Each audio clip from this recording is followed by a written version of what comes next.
വചനവീഥിയിലൂടെ father ജെ.ബി. Puthur. വിശുദ്ധ യോഹന്നാൻ രചിച്ച നമ്മുടെ കർത്താവീശോമിശിഹായുടെ പരിശുദ്ധ സുവിശേഷം. അധ്യായം 1, 19 മുതൽ 28 വരെയുള്ള വാക്യങ്ങൾ. സ്നാപക യോഹന്നാന്റെ സാക്ഷ്യം.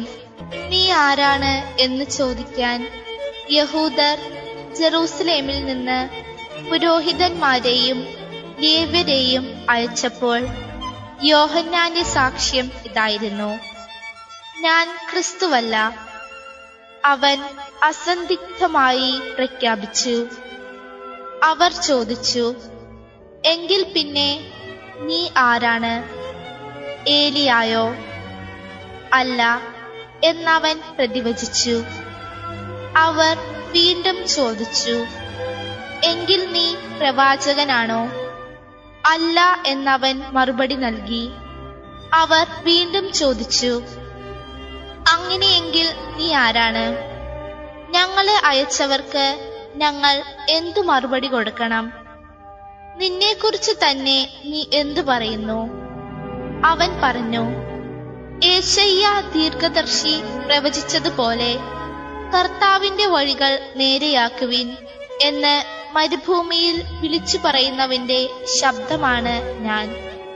ഫരിസേയരാണ് അവരെ അയച്ചത്. അവർ അവനോട് ചോദിച്ചു, നീ ക്രിസ്തുവോ, ഏലിയായോ, പ്രവാചകനോ അല്ലെങ്കിൽ പിന്നെ സ്നാനം നൽകാൻ കാരണമെന്ത്?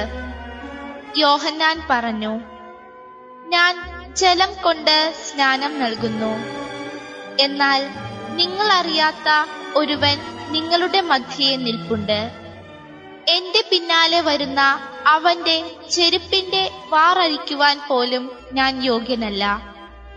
യോഹന്നാൻ സ്നാനം നൽകിക്കൊണ്ടിരുന്ന ജോർദാന്റെ അക്കരെ ബഥാനിയായിലാണ് ഇത് സംഭവിച്ചത്. യോഹന്നാൻ യേശുവിനെ ലോകത്തിനു മുൻപിൽ അവതരിപ്പിക്കുന്ന ശൈലി. ലോകത്തിന്റെ രക്ഷയ്ക്കായി തന്റെ പുത്രനെ ലോകത്തിലേക്ക് അയക്കാൻ തീരുമാനിച്ച പിതാവായ ദൈവം പ്രത്യേകം തിരഞ്ഞെടുത്ത് നിയോഗിച്ച യോഹന്നാൻ മാംദാന ദൈവനിയോഗം സ്വീകരിച്ചുകൊണ്ട് സമൂഹത്തിലെ പ്രവർത്തനങ്ങൾക്ക് തുടക്കം കുറിച്ചിരിക്കുന്ന കാലം. കുറച്ചു കാലത്തിനുള്ളിൽ തന്നെ ജനശ്രദ്ധ പിടിച്ചുപറ്റാൻ ഇടവന്നു എന്നുള്ളതാണ് അതിന്റെ സവിശേഷത. ജനങ്ങൾ യോഹന്നാനെ ശ്രദ്ധിക്കാൻ ഇടവന്നു. വളരെയേറെ മതിപ്പും അതിലേറെ ബഹുമാനവും യോഹന്നാൻ പിടിച്ചുപറ്റാൻ ഇടവന്നു സമൂഹത്തിൽ നിന്ന്. അതിന്റെ സൂചന എന്ന വിധത്തിൽ നമുക്ക് കരുതാം, യഹൂദന്മാർ ജെറൂസലത്തിൽ നിന്ന് പ്രത്യേകം പ്രാതിനിധ്യ സ്വഭാവത്തോടുകൂടി തെരഞ്ഞെടുത്ത് നിയോഗിച്ച ഒരു പ്രതിനിധി സംഘത്തെ യോഹന്നാന്റെ പക്കലേക്ക് അയക്കുകയാണ്. യോഹന്നാനെ പറ്റി കൂടുതൽ കാര്യങ്ങൾ തിരക്കി അറിയുന്നതിനു വേണ്ടി. ബഥാനിയായിൽ പ്രവർത്തനനിരതമായിരുന്ന യോഹന്നാന്റെ അടുക്കൽ ജെറൂസലത്തിൽ നിന്ന് വന്നെത്തിയ ആ സംഘ പ്രതിനിധികൾ യോഹന്നാനെ സമീപിച്ചുകൊണ്ട് ചോദിക്കുന്നു, ഗുരു, അങ്ങ് ഇതിനകം തന്നെ സമൂഹത്തിൽ വളരെയേറെ ശ്രദ്ധ പിടിച്ചുപറ്റാൻ ഇടവരുത്തിയ ഒരു വ്യക്തിയാണ്. അങ്ങയെപ്പറ്റി കൂടുതൽ കാര്യങ്ങൾ ഞങ്ങൾക്ക് മനസ്സിലാക്കാൻ വേണ്ടിയാണ് ഞങ്ങൾ ഇവിടെ വന്നിരിക്കുന്നത്. ആദ്യമായിട്ട് തന്നെ ഞങ്ങൾ ചോദിക്കട്ടെ, അങ്ങ് ആരാണ്? തുടർന്ന് അവർ ചോദിക്കുകയാണ്, സാക്ഷാൽ ദൈവം നിയോഗിച്ച് അഭിഷേകം ചെയ്യപ്പെട്ട് ലോകത്തിലേക്ക് പറഞ്ഞയച്ചിരിക്കുന്ന ക്രിസ്തുവാണോ അങ്ങ്? അതോ പ്രവാചക ശ്രേഷ്ഠനായ ഏലിയ അവതാരം ചെയ്തു വന്നവനാണോ അങ്ങ്? അതോ പ്രവാചകന്മാരിൽ ആരെങ്കിലുമൊക്കെയാണോ അങ്ങ്? ഇതൊക്കെയായിരുന്നു അവരുടെ സംശയം. അതിൽ തന്നെ മനസ്സിലാക്കാം സമൂഹത്തിലെ യോഹന്നാനെ സംബന്ധിച്ചുള്ള വളരെയേറെ ഉദാത്തമായിട്ടുള്ള അഭിപ്രായങ്ങളാണ് അന്ന് നിലനിന്നിരുന്നത് എന്ന്. യോഹന്നാൻ അവരുടെ ചോദ്യത്തിന് ഉത്തരമായിട്ട് പറയുന്നു, ഞാൻ ക്രിസ്തുവല്ല, ഞാൻ ഏലിയ അല്ല, ഞാൻ പ്രവാചക വൃന്ദങ്ങളിൽപ്പെട്ട ആരുമല്ല. അപ്പോൾ വീണ്ടും അവർ ചോദിക്കുന്നു, പിന്നെ അങ്ങ് ആരാണ്? ഞങ്ങളെ അയച്ചവരോട് ഞങ്ങൾ ഉത്തരം പറയേണ്ടതാണ്, അതുകൊണ്ടാണ് ഞങ്ങൾ ചോദിച്ച് അറിയുന്നത്. യോഹന്നാൻ അതിന് ഉത്തരമായിട്ട് പറയുന്നു, ഈ ലോകത്തിലേക്ക് അയച്ചിരിക്കുന്ന സത്യം, ആ സത്യത്തെ സ്വീകരിക്കുന്നതിന് വേണ്ടി ജനഹൃദയങ്ങളെ സജ്ജീകരിക്കുന്നതിന് നിയോഗിക്കപ്പെട്ടിരിക്കുന്ന വെറും ശബ്ദമാണ് ഞാൻ. അതും മരുഭൂമിയിൽ വിളിച്ചു പറയുന്ന ശബ്ദം എന്ന രീതിയിൽ ഉപയോഗശൂന്യമായ ശബ്ദമായിട്ട് നിങ്ങൾക്ക് എന്നെ പരിഗണിക്കാം. അതിൽ കൂടുതൽ ഒന്നുമില്ല.